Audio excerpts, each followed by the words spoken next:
pour approfondir le sujet, nous avons Zeynab Camara. Elle est chef du cabinet du ministère de l'Enseignement supérieur de la Guinée. Bonjour Zeynab. Bonjour Clarisse. Alors, quelle est la situation en Guinée?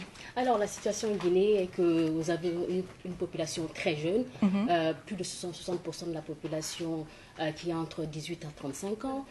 Et malheureusement, avec un taux de chômage assez élevé qui tourne autour de 35 à 40%.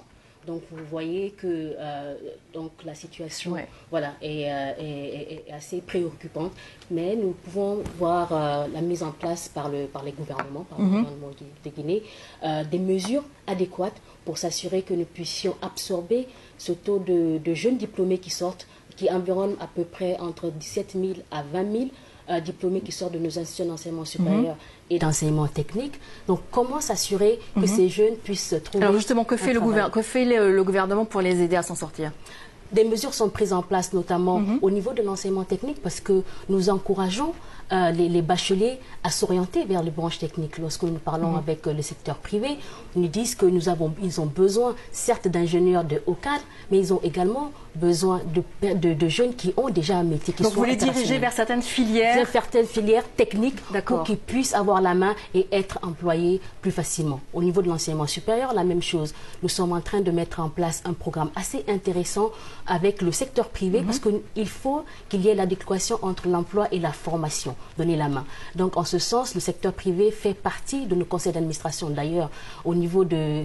Ils ont la présidence des conseils d'administration pour s'assurer que les programmes qui sont développés au niveau de l'enseignement supérieur répondent aux besoins de des industriels. Mais si moi, je suis une jeune diplômée, je voudrais me lancer sur le marché du travail, quelles sont les astuces que je pourrais avoir pour m'aider justement à me diriger Il y a deux niveaux. Il y a le projet de BOSEJ, booster les compétences pour l'employabilité des jeunes, qui est en partenariat avec la Banque mondiale pour assurer que les jeunes aient les compétences requises pour être sur le marché du travail. Ça, c'est en amont. En aval, il y a également des mesures que le gouvernement a mis en place, notamment permettre aux jeunes diplômés sans emploi de pouvoir avoir des stages dans les entreprises qui sont financés par ce projet BOSEJ.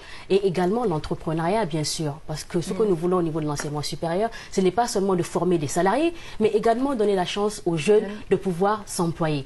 Ainsi, nous sommes en train de mettre en place des incubateurs au niveau des universités pour que l'étudiant qui se sent capable et qui veut innover, qui veut entreprendre, puisse avoir un accompagnement adéquat en termes de formation, en termes de management. Pour créer sa propre entreprise. Pour créer la propre entreprise. Donc, vous donnez des choix aux jeunes pour que nous puissions relever ce défi de pouvoir avoir un taux de chômage réduit et qui pourra absorber les jeunes pour que nous puissions avoir un développement adéquat pour notre pays. Merci beaucoup. Merci Zeynab. Merci à bientôt.